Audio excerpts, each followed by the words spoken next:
Olá, chegamos a mais um After de Mercado, edição semanal, semana essa repleta de dados. Foi difícil trabalhar com tanta informação, com tanto conteúdo e condicionar isso, consolidar isso na melhor forma para vocês, clientes da Advanced Corretora. Mas vamos lá, fiz aqui um resumo, estou com alguns números aqui para compartilhar com vocês sobre tudo isso que vem acontecendo. Vamos começar da porta para fora. Olhando para o mercado internacional, nós temos a elevação de risco devido ao shutdown, que nada mais é do que a necessidade de aprovação das contas públicas.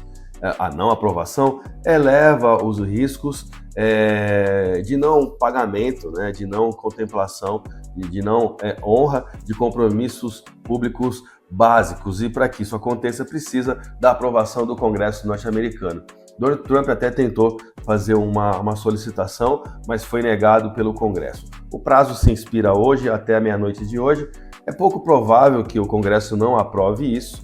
Eles gostam de levar essa decisão até o último minuto e quando isso acontece, o risco ele acaba se elevando. Antecipando um pouquinho agora, né, voltando, melhor dizendo, para a semana, tivemos na quarta-feira a decisão de taxa de juros pelo Banco Central americano, decisão de juros do Fed.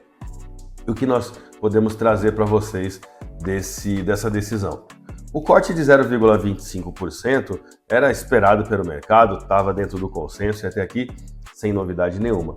O que pegou o mercado de surpresa foi o guidance, a janela futura. O mercado ele trabalhava com a perspectiva de 4 cortes de 0,25% ao longo de 2025 e na coletiva de imprensa de Jeremy Powell, presidente da autarquia americana, o mercado entendeu que se tivéssemos 2 cortes para 2025 seria muito. Isso levou o mundo inteiro a reprecificar seus ativos, reajustar as suas posições de dólar. Daqui mais para frente eu vou explicar um pouquinho sobre isso com mais detalhes. No fechamento de quarta-feira, já na noite de quarta para quinta-feira, nós também tivemos a decisão de taxa de juros pelo Banco Central japonês. Veio em linha, sem alteração, e isso também fortaleceu o dólar na correlação carry trade, tendo em vista que o ien japonês é uma moeda de tomada para operações de carrego, enquanto, por exemplo, moedas emergentes, como o real brasileiro, são moedas de alocação. Eu tomo em ien, aloco em real brasileiro e fico com o diferencial.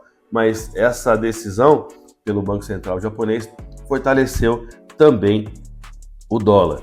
Ou seja, não importa se o mercado caminhou essa semana em elevação de risco por conta da necessidade de aprovação do orçamento norte-americano ou em apetite a risco que desloca esse capital de risco para a economia americana, para os ativos americanos, não importa qual cenário, de apetite ou de aversão a risco, o contexto é bem ruim para economias emergentes, o contexto é bem ruim para moedas emergentes, como o caso do real brasileiro, que vem sofrendo demais. Vamos falar sobre isso agora. A gente observou Secret Break essa semana em títulos pós-fixados do Tesouro Nacional. Eu nem vou entrar nesse mérito agora, eu vou dar uma ênfase para os leilões do Banco Central. Esse Banco Central, essa nova gestão que vem tomando atitudes atípicas, entre elas os leilões, né? Bom, o dólar, como todos pudemos observar essa semana, saiu ali de uma mínima de 6,08 e foi performar a máxima de R$ 6,31.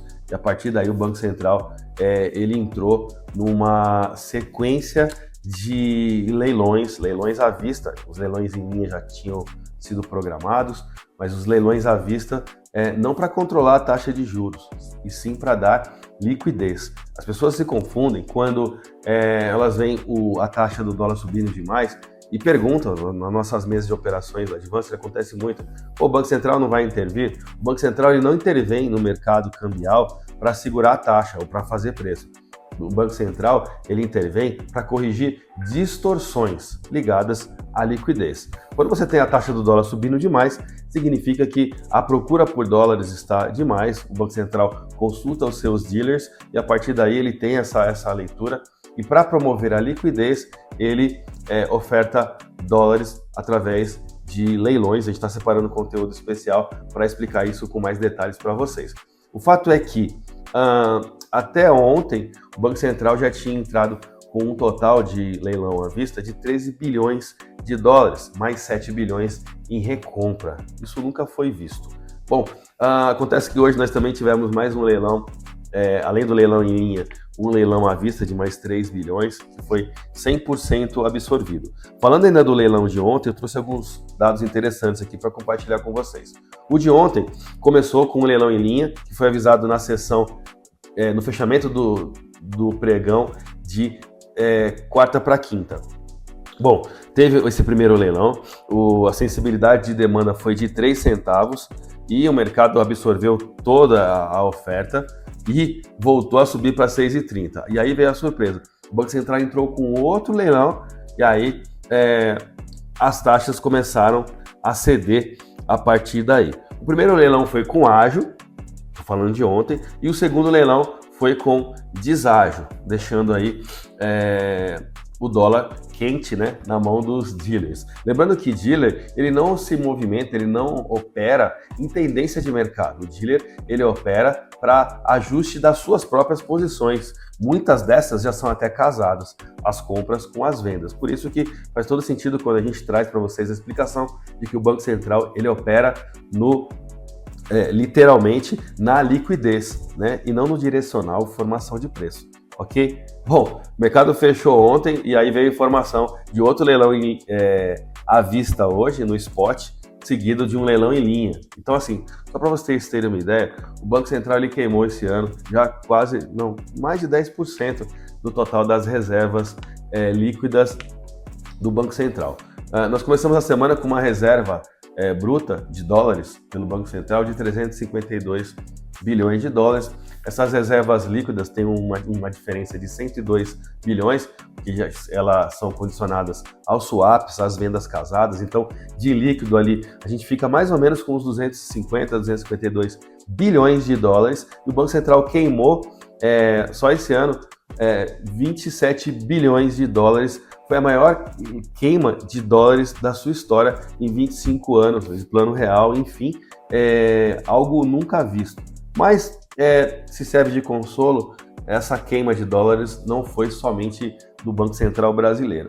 A Coreia do Sul também vem sofrendo um deságio por conta desse posicionamento do dólar, essa força do dólar no exterior. A Coreia do Sul também vem sofrendo um deságio na sua moeda, o maior em 15 anos, seguido também do Banco Central chinês, né? O yuan, ele vem se desvalorizando também, está na mínima do ano. E se nós somarmos Brasil, Coreia do Sul e China, só esses 3 bancos centrais, a gente chega a um total de 105 bilhões de dólares em queima de dólares, em leilões de dólares.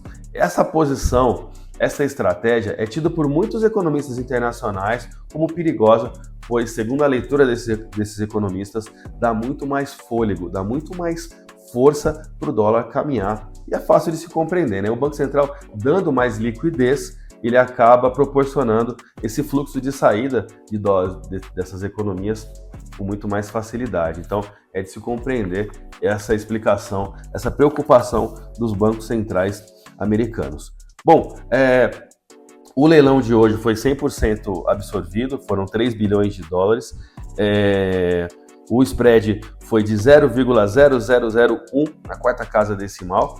E como já falei, foi totalmente absorvido, derrubou a taxa a 6,04, mas o mercado já está performando algo já, um spot acima disso. A hora que a gente for para o gráfico, a gente já compartilha isso com vocês. Esse ambiente que eu acabei de trazer aqui, ele obviamente reprecificou, né, os ativos, reprecificou o índice de moedas fortes. O DXY saiu de 106 pontos e foi martelar lá em cima em 108 pontos, a máximas que nós vimos em 2022. É de se preocupar, a gente começa a observar o dólar batendo em moedas desenvolvidas, em moedas fortes e também em moedas emergentes, como é o caso do real brasileiro. O VIX, índice do medo, o índice de volatilidade implícita, ele também explodiu, né? Nós estávamos trabalhando ali com uma movimentação de 15 a 16 pontos, que é a favor da tomada de risco. diante do shutdown, esse VIX bateu em 25 pontos, aversão a risco forte, as bolsas deram uma realizada nos Estados Unidos e o dólar acabou se fortalecendo. Diante de todo esse contexto, a gente fecha a nossa análise olhando para o mercado cambial da porta para fora e vem agora para a porta para dentro. Complicado, porque da porta para dentro o contexto está pior ainda, né? Vamos dizer assim. O Congresso, que vem votando pautas importantes, como a aprovação da PEC, orçamento de 2025, entre outras questões, na verdade ele caiu já em descrédito do mercado. Por quê? Porque a PEC, que já não tinha vindo com um tamanho suficiente, vai sendo desidratada no Congresso, ou seja, uma PEC que já não tinha um tamanho bom vai sendo reduzida no quesito corte de gastos.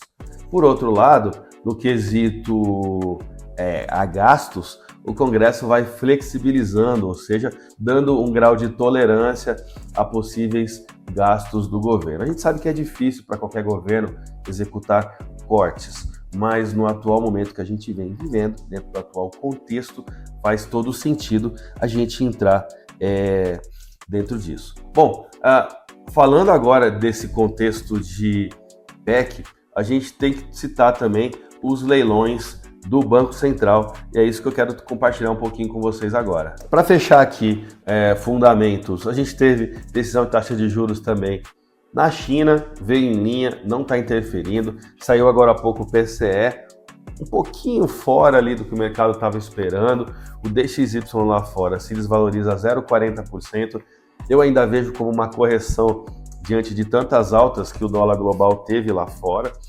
e na verdade me chama a atenção a resiliência do dólar, principalmente perante os emergentes. Como eu disse, o mercado fez mínima de 6,04, já bateu 6,010, está em 6,08 agora, e isso chama atenção. O Congresso tem muita coisa para votar ainda, vai se estender hoje, não sei se isso vai se estender final de semana dentro, antes deles entrarem em recesso, mas, como eu disse, está em descrédito. Vamos agora aos gráficos para a gente fechar toda essa leitura do After de Mercado edição semanal. Vamos lá, análise do dólar, gráfico na tela. Depois de tantos leilões, né? Eu acho que está caindo pouco. O que vocês acham? Qual é a opinião de vocês? Eu não vejo um dólar vendido abaixo da média móvel de 9 períodos da zona justa de valor. Não só por conta de ser a zona justa de valor, mas também por ter a configuração dessa linha de tendência de baixa aqui performando. Ficou um suporte bem, bem forte. E vejam só vocês, depois de tantos leilões, olha a resiliência desse dólar. Ele não cede, ele está trabalhando acima do suporte de 6,08. Por isso que para mim nada mudou. A minha visão com esse dólar agora a 6,0945, ou se ele estivesse a 6,30, a minha leitura seria a mesma. Bom, dólar comprado, dólar em tendência de alta, forte, mesmo após esses leilões do Banco Central. O fluxo negativo, a saída de dólares tem sido muito expressiva e a partir daí eu tenho a seguinte leitura. Acima do spot agora que está em 6,0959, eu deixo para vocês a resistência de 6,2057, 6,3132, que é a máxima da banda de Bollinger, 6,3791 e 6,4695. Suportes 6,0822, 6,0347, onde abaixo disso eu vejo uma venda forte até 5,9449 e 5,9139, segundo a leitura da banda de Bollinger. Mas eu me arrisco a dizer, até respeitando aí a leitura dos fundos internacionais que já projetam um dólar acima de R$7, que os próximos alvos dessa paridade, caso ele tenha fôlego para isso, seriam, além dos 6,4685, a taxa spot de 6,5896 e 6,6575 como próximos alvos. Eu me baseio nisso em cima desse candle aqui formado no dia 18 de dezembro, cuja alta foi de uma pancada, né? 3,03 foi a maior alta no período. Eu tracei um Fibonacci a partir daqui e comecei a enxergar esses pontos de resistência quando eu quero olhar para algo rumo aos R$7, que tem sido uma interpretação de muitos analistas internacionais quando olham para a paridade dólar-real brasileiro. Tá bom? Então essa é a minha dica, essa é a minha recomendação. O dólar segue tendência de alta como movimento principal, mesmo depois do Banco Central brasileiro executar o maior leilão de toda a sua história. Tá certo? Que todos tenham um final de semana maravilhoso e até os conteúdos da semana que vem.